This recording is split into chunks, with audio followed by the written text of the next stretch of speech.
topics and opinions expressed on the following show are solely those of the hosts and their guests and not those of W4WN Radio, its employees, or affiliates. We make no recommendations or endorsements for radio show programs, services, or products mentioned on air or on our web. No liability, explicit or implied, shall be extended to W4WN Radio, its employees, or affiliates. Any questions or comments should be directed to those show hosts. Thank you for choosing W4WN Radio. I got the eye of the tiger, the fire, dancing through the fire, 'cause I am the champion, and you're gonna hear me roar louder, louder than a lion, 'cause I am the champion, and you're gonna hear me roar.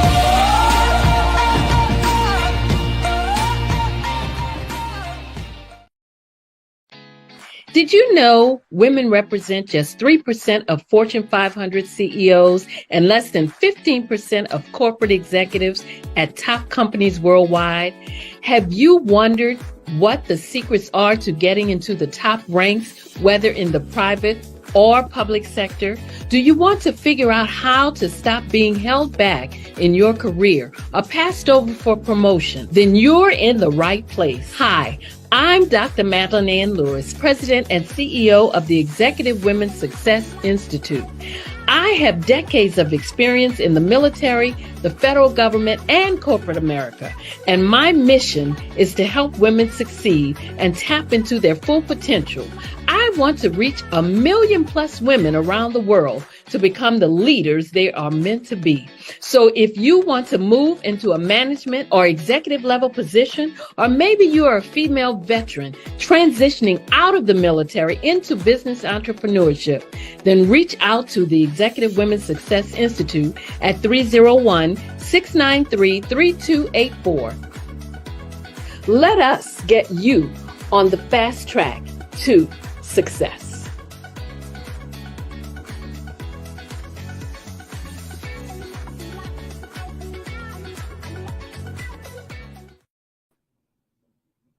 Well, hello, and welcome to the Success for Women show, where you can view us on Talk for TV and listen to us on the Women for Women Network. I am Dr. Madeline Ann Lewis, your host, and my mission is to help women accelerate the path to success. Well, today we're going to be talking about Blueprint for Success, and my guest is Sydney Wormsby. Let me just tell you a little bit about Sydney Wormsby. He is an experienced business executive with demonstrated success in developing and implementing strategic solutions that integrate all functions of business for solving complex and high-impact situations. In addition to owning and leading his own organization for almost a decade, he has held significant roles for some of the top Fortune 100 companies, including global product management and business development for J.P. Morgan Chase Investor Services, leadership of one of PepsiCo's retail restaurant business units, leadership of a retail banking business unit for Citigroup, and plant management for Eastman Kodak's office equipment division. Throughout his career, he has displayed an ability to establish compelling visions, set clear objectives, and inspire staff that has resulted in high levels of performance. I would like to bring to our viewers and our listeners, Mr. Sydney Wormsby. Good afternoon.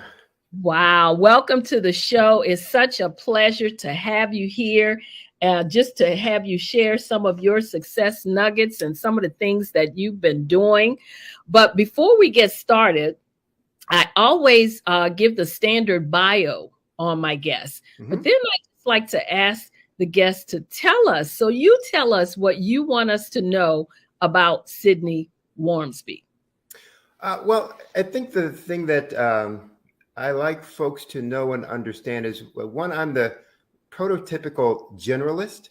I have maybe one of the most diverse and deep backgrounds in all the functions of business and all the different kinds of industries, and that has served me well. But it was also my interest in having that kind of a diverse background. So whether it was some of the corporate experiences that I had that you mentioned with the PepsiCos, the Citigroups, the JP Morgan Chases, International Papers, et cetera. Or whether it was the entrepreneurial, having my own restaurant group. I owned and operated 15 location restaurant group. I was also an adjunct professor. So teaching in the College of Business for one of the CUNY schools, City University of New York system schools. So based on all that, I come at it from a variety of perspectives, understand it from how each of the functions are integrated. And through my career, also had that diversity of experience from engineering and operations and manufacturing, local ops, global ops, in product development, in product management, and business management. So all of that really just helped me understand how things connect and work together. And what really gets me passionate about business. It's how everything relates to one another. Wow. So tell us about your business and what services you actually do provide. Okay. So I'm a business growth and improvement guide. And I use the phrase guide because I'm more hands-on than the typical coach. I'm not just about giving you ideas, recommendations, or suggestions. I also assist in the implementation. And what I focus on are, the 5 key areas where all growth comes from in all businesses. I don't care whether you're talking about a PepsiCo or JP Morgan Chase, or if you're talking about Acme Chemical Company, or whether you're talking about, the mom and pop store in the neighborhood. Growth only comes from 5, categories of activity. And I get CEOs and founders, business owners to focus on those things to drive, the growth for their business. So that's what I do. Any industry, any level of business, any phase of that business. So startups, turnarounds, those who have kind of felt like they plateaued but want to expand and don't know how, or have tried to expand and maybe it didn't work out the way that they thought it would or hoped that it would. I work with those folks on identifying and implementing those strategies that will take them to the next level. Wow. But what made you decide to even start your own business or to go into business? Was it just seeing, like you said, how businesses and everything relate, or how it worked, the inner functions? What made you want to start your own business? Well, it's always funny to me now. I always knew that I wanted to run stuff. Okay. So even in high school, I knew I wanted to run stuff. I wanted to be the person, that was, being able to make the decisions, et cetera. I was always the captain on all of, the teams. So I like that. But I found out that I got that from my family, all of my, aunts, uncles, my dad, after he left the military, all had, entrepreneurial spirits, owned businesses, et cetera, et cetera. So I always knew I wanted that. I didn't care if I did it for someone else, exactly, or if I was doing it on my own. But I then took on all of those kinds of roles throughout my career when I was working with corporate that would allow me to build a skill or develop a skill, put a tool in my toolbox that would ultimately let me run stuff. And it just got to a point where I decided I wanted to do it on my own. I was tired of some of the restrictions and inhibitions, that you get in a corporate, environment. Wanted to test those things, for myself.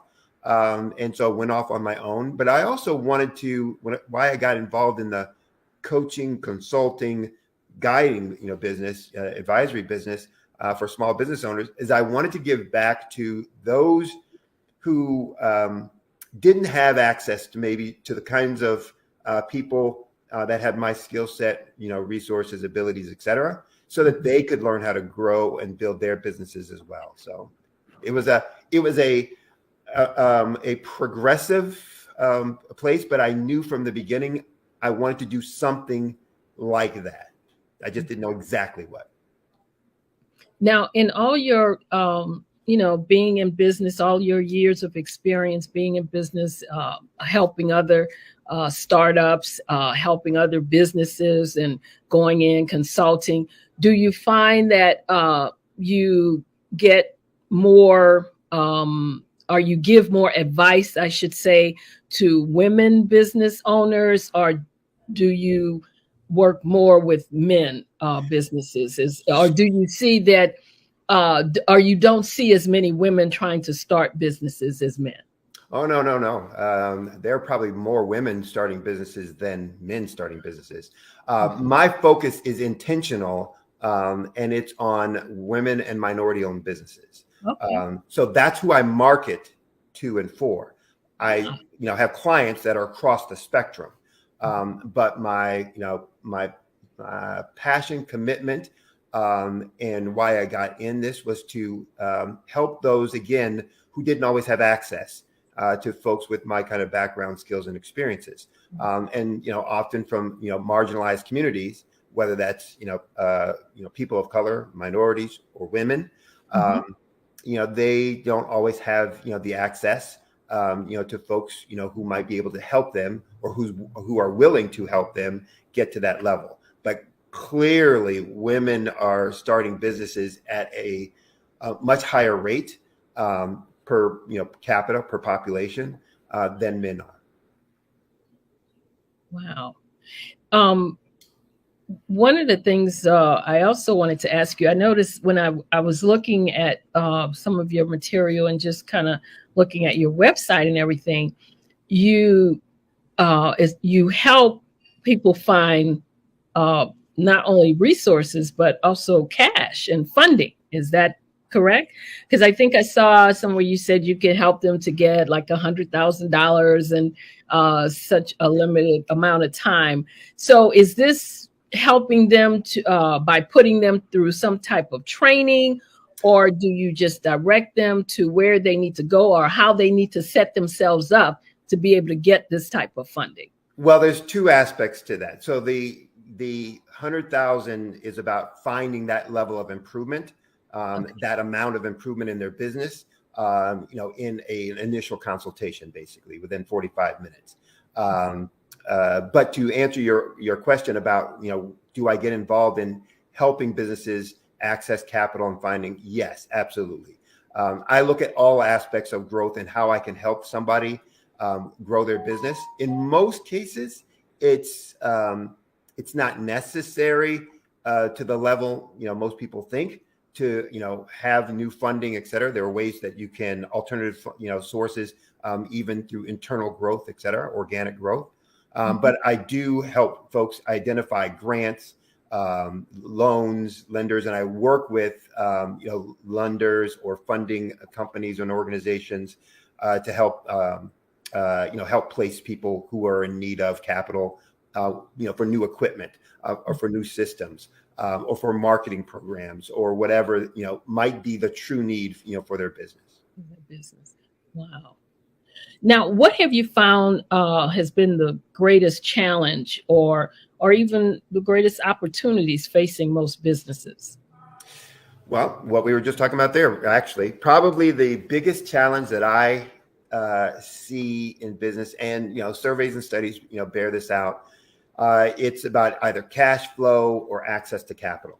So most businesses fail, and most businesses that fail because of cash flow problems. Not the revenue that's coming in, but the amount of cash that's left at the end and when it's needed for the next activity. And so that's the biggest challenge, and especially for small businesses.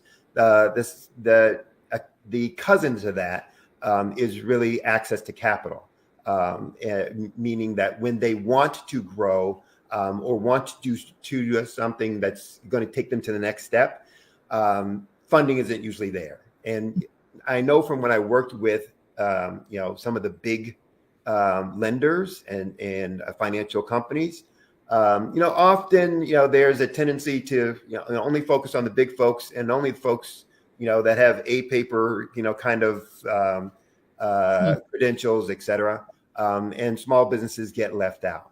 And so I help them to identify, yes, who are some of those folks, and that becomes one of their big challenges, to say, I need it. Where can I find it? Who will lend it to me? And so, we'll talk about things about how to get ready for that, which is a big issue. A lot of times people aren't doing things that they need to be doing in advance. And so when they are needing and wanting capital, they're not ready, for that. And so I tried to talk with them as well about, here are the things you need to be doing in advance. Here's how you prepare for that so that you're ready when the request is going to be made.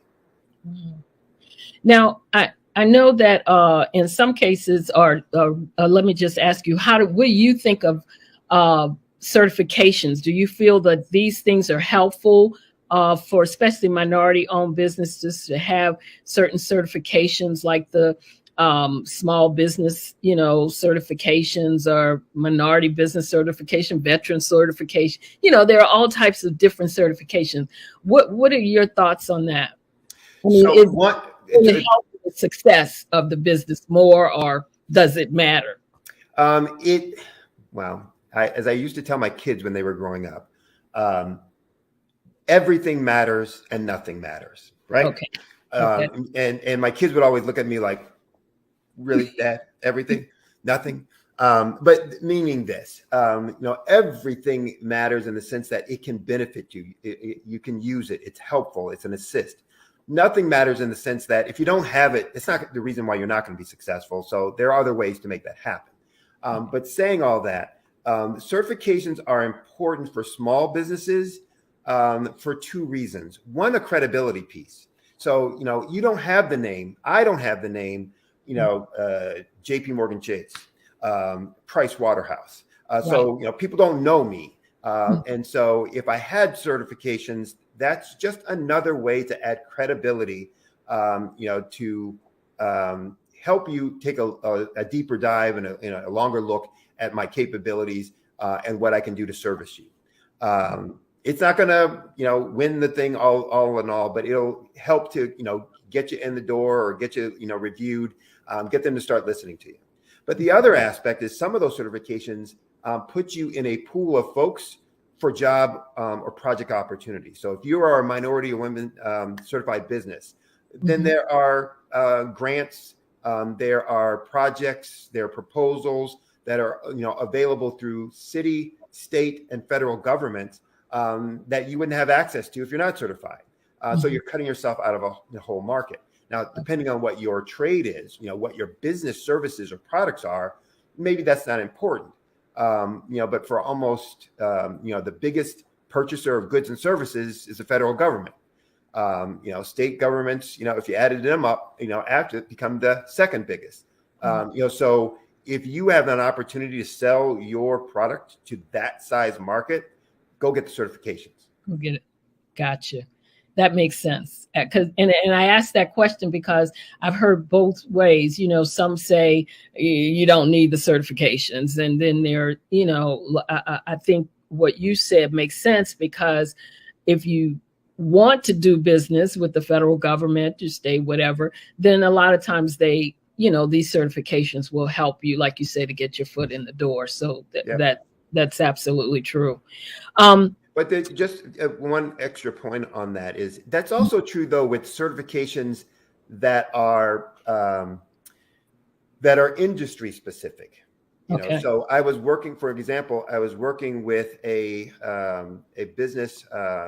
It was a women-owned business that was a cleaning business that had certifications, through a national association and organization, but they weren't communicating that. It wasn't on their website. It wasn't in their marketing messages, et cetera, et cetera. And, you have those kinds of, if you can get and hold those kind of certifications, again, it gives you a credibility and something to say good about you and your business that others can't say. And, that you can use in your marketing and that you can use to attract clients as well. So it's not only about certifications, for government, entities. It's also in terms of, certifications. If you are a trade, a plumber, a construction person, and there are specific or special certifications. If you're in HR, there are certifications. Some of them really are just about, getting the letters behind the name, but you can use those in your marketing and your messaging to help grow your business. Absolutely. Wow. Now, you've been very successful in both the corporate world and as an entrepreneur. Do you think there's a difference in what it takes to be successful in a large corporation versus being an entrepreneur? I don't think there's a difference. Obviously, it's a different environment. So I believe that success, kind of in any arena, is dependent on four things, and I do a talk about three of these. So I do a talk about the keys to success being the 3 Ds, which are dedication, determination, and discipline. Right? And dedication, I defined as a commitment to a goal, to to an objective, to some in goal or outcome, etc. Discipline is more commitment to a plan, a process, an approach, and determination is just commitment to success, regardless of the obstacle, regardless of what's put in front of you, etc. If you are going to be successful, you need to have those. And I don't care whether you're in a corporate environment or entrepreneurial environment, big company, small company, et cetera, et cetera, et cetera. Those things, those qualities, those attributes are going to serve you well and are going to allow you to be successful. But then there's a fourth one, which is also necessary. I don't care what environment you're in, which is commonly called EQ. Your ability to relate well with others, to develop relationships, to understand and read people, to communicate effectively, et cetera. You're going to need to be able to do that. In a corporate environment, it becomes the way that you can navigate, the structure, to find mentors, to play the politics, whatever that means within your organization. But it's also, how do you work with, other departments and agencies, whether you're the manager or whether you're the staff member within a department.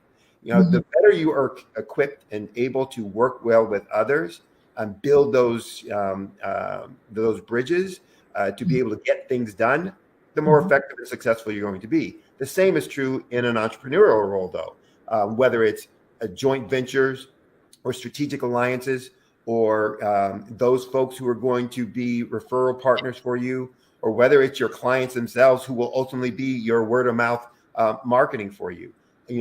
All of those four things are going to be really key to you being successful, whether you're in a corporation or whether you're in, an entrepreneurial, kind of environment, et cetera. So from that perspective, I think that it's the same, no matter what. The environments are very different, and that's where I say the personality traits that you will find in one versus the other are usually very different. So those who are career, corporate, kinds of folks usually like stability, uniformity, predictability, more so than those who are, entrepreneurial, type folks, or typically more comfortable with uncertainty. That they can look at things and say, what, ambiguity is okay. I'll figure it out. I'll fill in the picture, et cetera. They're also a little more autonomous and want more autonomy. And again, not that people in corporations, aren't that way, but the tendency is that they're going to be more one versus the other in those environments. So yes, the keys to success, I think, are the same no matter which you're in. It's those four things that, determination, dedication, discipline, and your ability to relate and work well with others in the sandbox. Okay. Well, what I'd like to do now is just take a little break so we can I want to show you a promo video, and then we're going to come back and talk some more about especially the keys to success, because I want to know a little bit more about that. But for now, let's take a couple minutes break so we can show you a promo video and get some more information on Sydney Wormsby. Okay. Thank you. Okay.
your video, I really like your video, the information that you have in it, that the things that you provide, especially to, like you said, startup and businesses and things like that.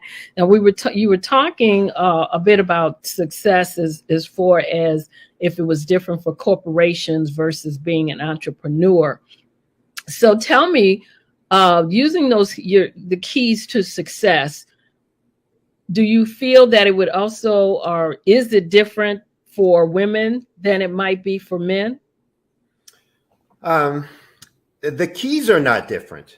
So the keys for success, I think, are the same for men or for women.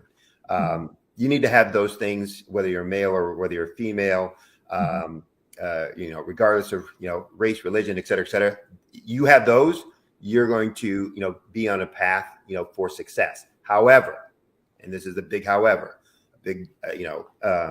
for marginalized communities, the number and the types of obstacles faced are very, very different. For women, they're going to face more obstacles and different types of obstacles than, the average male is going to.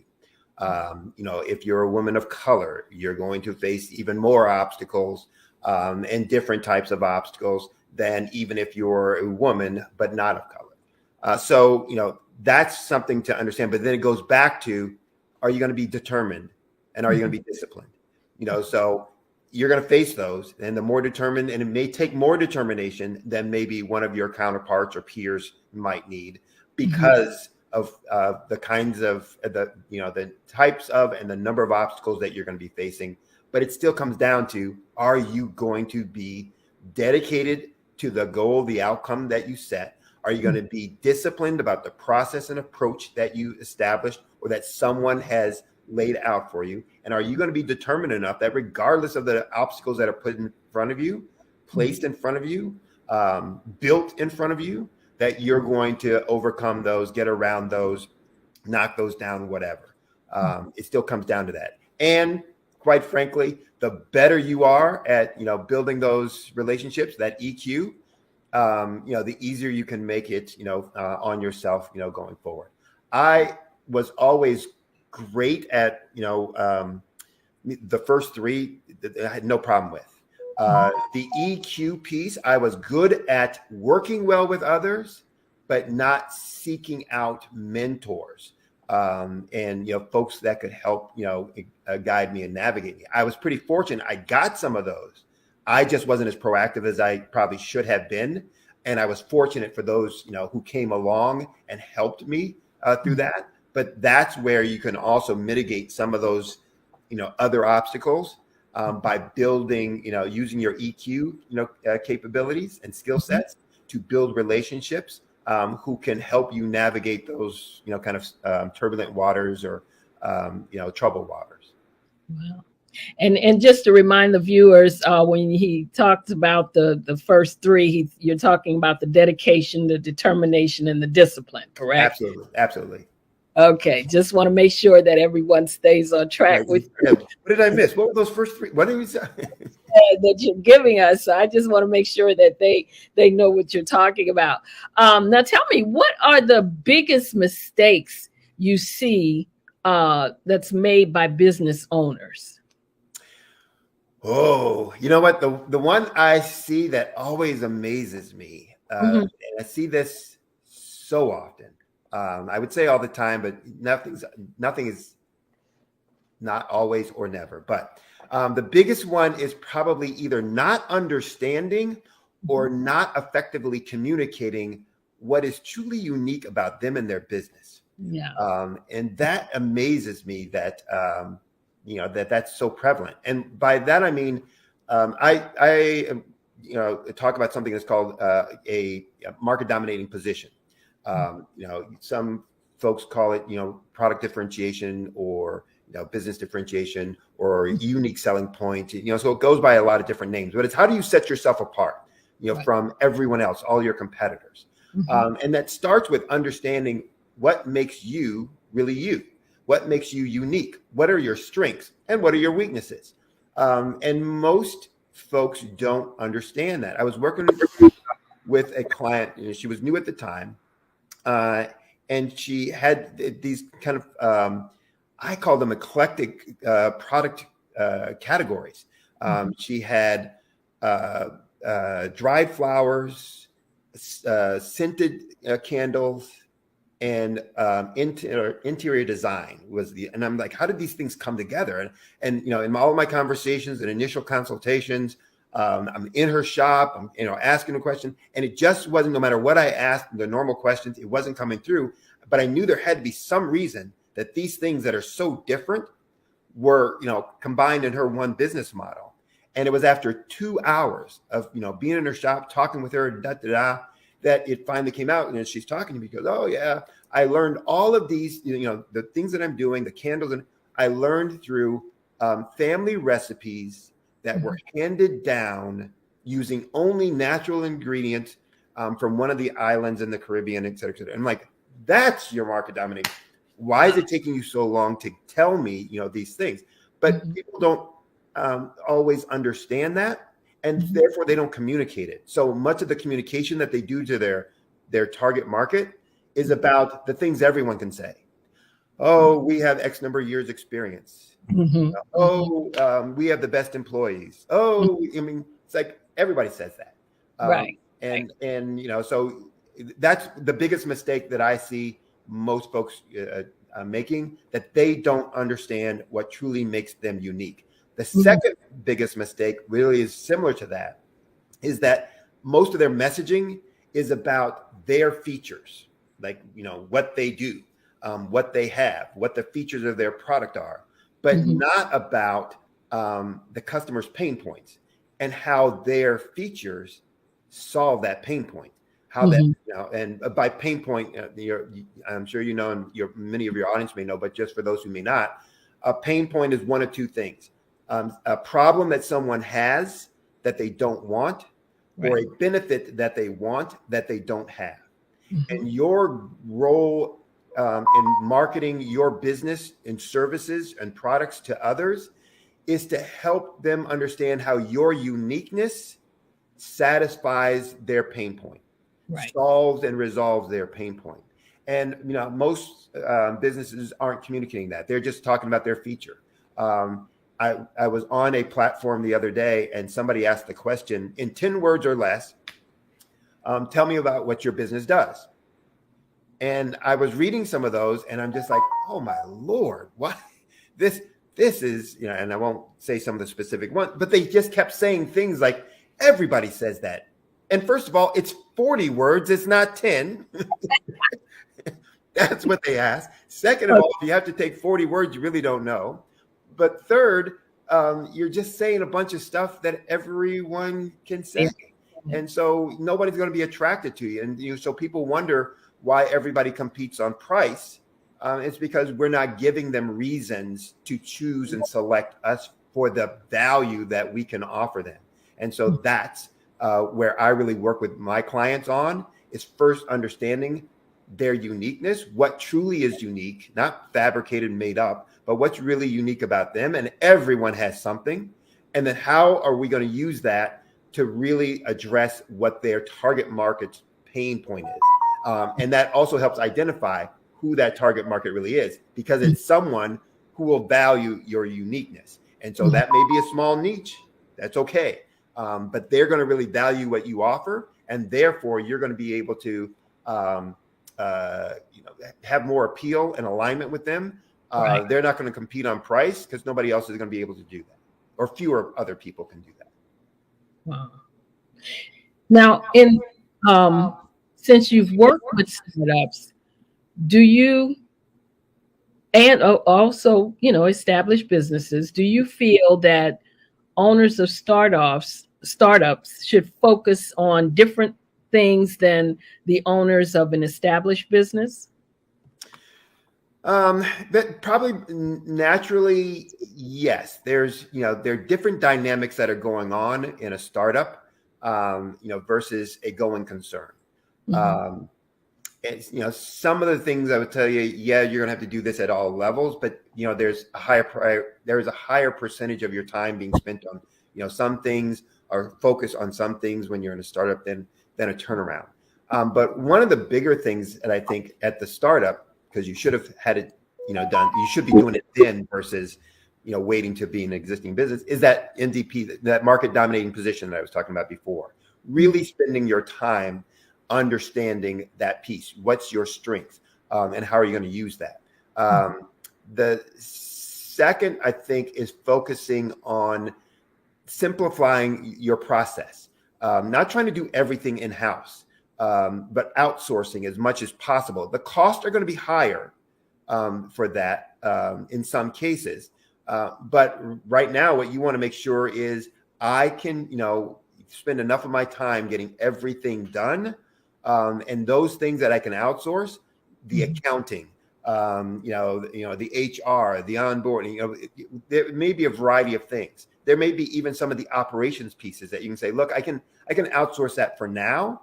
Ultimately, I'll bring that back in. But for now, to get up and running, let me go do this outside and get my product, or my service on the map and in business. And then I'll work on efficiency, later on, reducing costs and improving profitability later on. And I guess the other thing I would suggest for startups is to find support groups.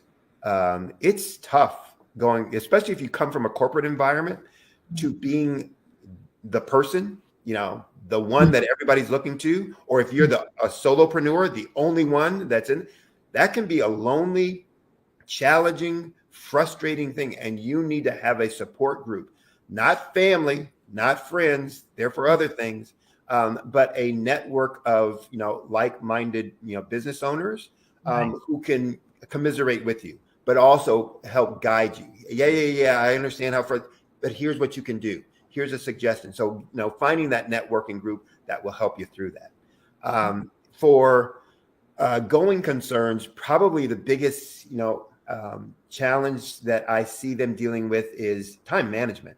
And I talk about in my workshops, 80-20 rule a lot, because most CEOs, founders, business owners who've kind of been there for a while and, have plateaued are spending, most of their time on things that aren't driving their business and driving the growth of their business. And so I call it, firefighting and rat killing. They're fighting fires and they're killing rats, but they're not growing their business. And, they're getting focused on things and tied down by things that are seemingly important, maybe important, but definitely aren't integral to growth. And so I try to get them to focus then only on those things that are going to drive the growth. The trivial, mini, we kick out the door. The critical few or the vital few, I get them to start focusing their time on. So that's probably one thing. And the other for going concerns is probably their financial reports. Most of them aren't looking at and analyzing their financial reports on a routine basis. You can, I tell folks, I can tell anything that's going on in a business over the last year or last 5 years without ever being in their organization by just going through their financial reports. The story is all there. So if you want to know where your opportunities are, where your growth is, I say that I can find you in 45 minutes, 100,000 or more, because I'm going to start asking you the questions that are going to give me that info that says, boom, there it is, right there, and there. And so, if you get into a habit and a routine about looking at your reports, daily basis, weekly basis, monthly basis, you're going to know your business inside and out. And when something has changed, and be able to look very quickly as like, why did that change? Why is that more than it was before? Why is that less? Who made that happen? Why did that occur? All of those kinds of things. And then I guess the other is, I said it earlier, working on that access to capital before you need it. Those are the three things that are probably should be, kind of top of plate, top of list, for that CEO or founder who's in an established business. Wow. So tell us, as we start to come up on the end of the show, tell us if you have anything coming up that you'd like our viewers and listeners to know about, any training or any where you're going to be speaking, where they might be able to see you again and get some more of your information. Okay, thank you for that opportunity. I do have a workshop that's coming up the 17th, June 17th. It was at the end of that promo. So if folks, if that plays again or want to go to my website, you can see that. But the workshop is June 17th, which is a Saturday, from 11 a.m. to 1 p.m. And the title of it is Blueprint for Success. And it's doubling your profits through effective branding. So we're going to talk about branding strategies, taking what's unique about you and how do you use those things to really explode your profits, to grow your business. And so it's going to be 2 hours of work. We're going to be talking about specific strategies, things that people can put into place right then and there. When they walk out of there, on their business. I'll be doing that with someone you may know, Grant McGaw. Yeah. So I'll be doing it with Grant. It will be virtual. And so they can go to my LinkedIn page and find, the information or link to it. It's going to be marketed through Eventbrite. And so again, I gave you the title, Blueprint to Success, doubling your profits through effective branding. And I think it'll be very effective for folks. They'll find it very useful, and love to see folks there. So please register and show up on Saturday morning. Wow. Yeah, that sounds like it's going to be a great workshop. And I hope everyone was taking notes to find so that they can register for it. So before you go, if you had one piece of advice to leave with our viewers and our listeners, what would that piece of advice be? Wow. You know what? Probably this. Make a difference and become indispensable. So in whatever arena you're finding yourself in, look to make a difference, not just be present. Look to make a difference, and make yourself indispensable, that people look to you and say, we couldn't do it without her.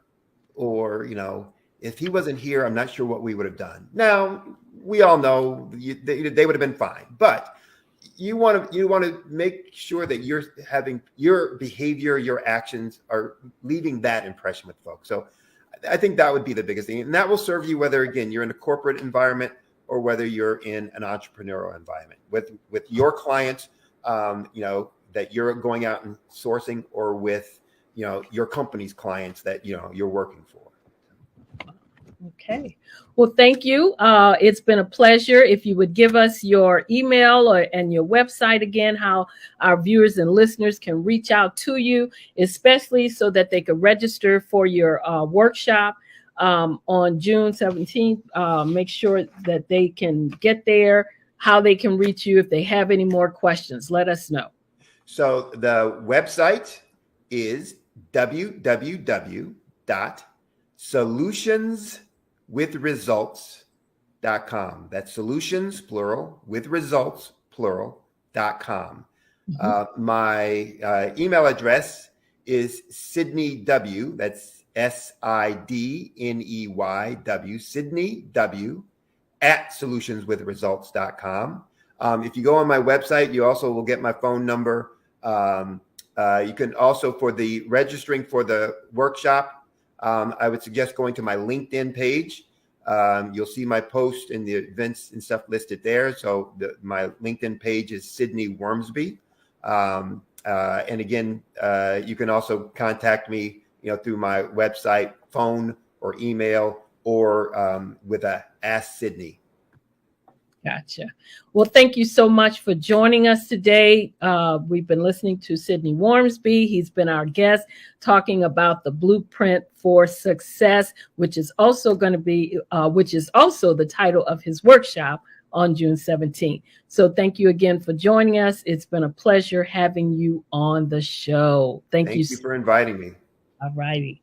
Okay, just to give you all the viewers and listeners out there, upcoming events and things, places where you can also find me, and that's going on.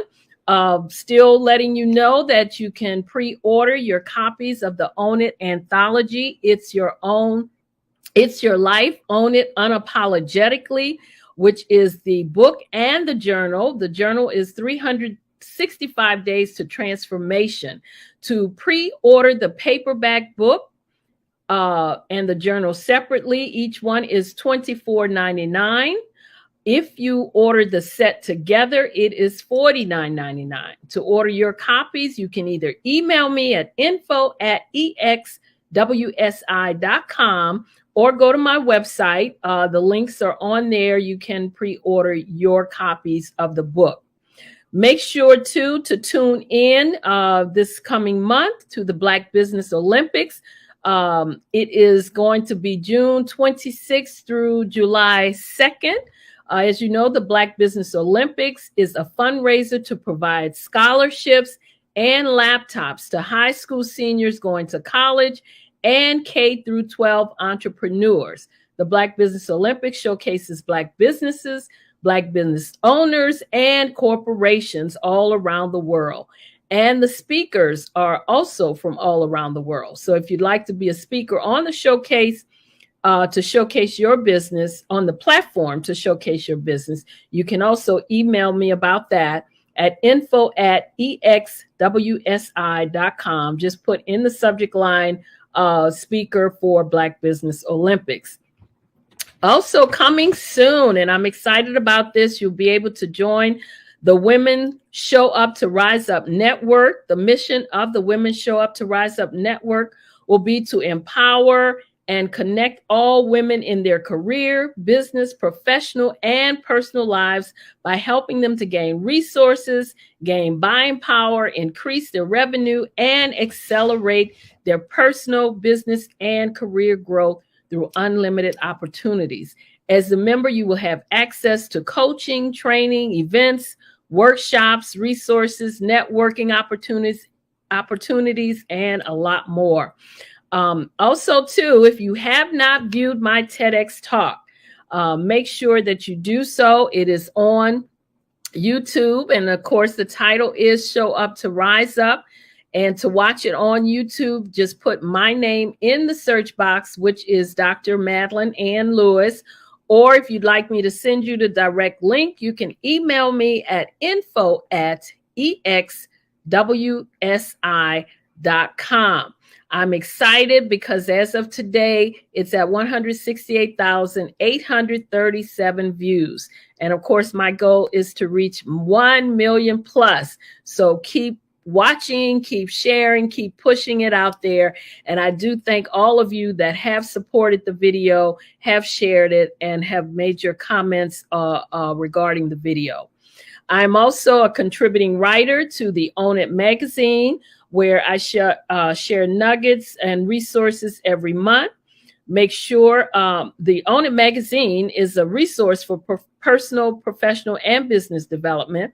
So if you want to get a subscription or a copy or an annual subscription of the magazine, you can go to my website, which is info@exwsi.com.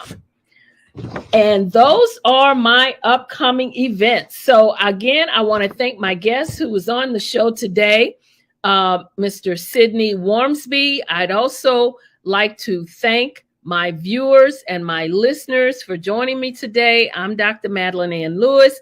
And of course, if you'd like to reach out to me, I'm at info@exwsi.com. Make sure that you share this episode. Make sure that you subscribe to our channel. Again, this is the Successful Women Show. We're here every Thursday at 2 p.m. Eastern Standard Time. I'm your host, Dr. Madeline Ann Lewis, helping women to accelerate the path to success. Thank you again for joining me. I love you all to life. And as always, be well and stay safe out there.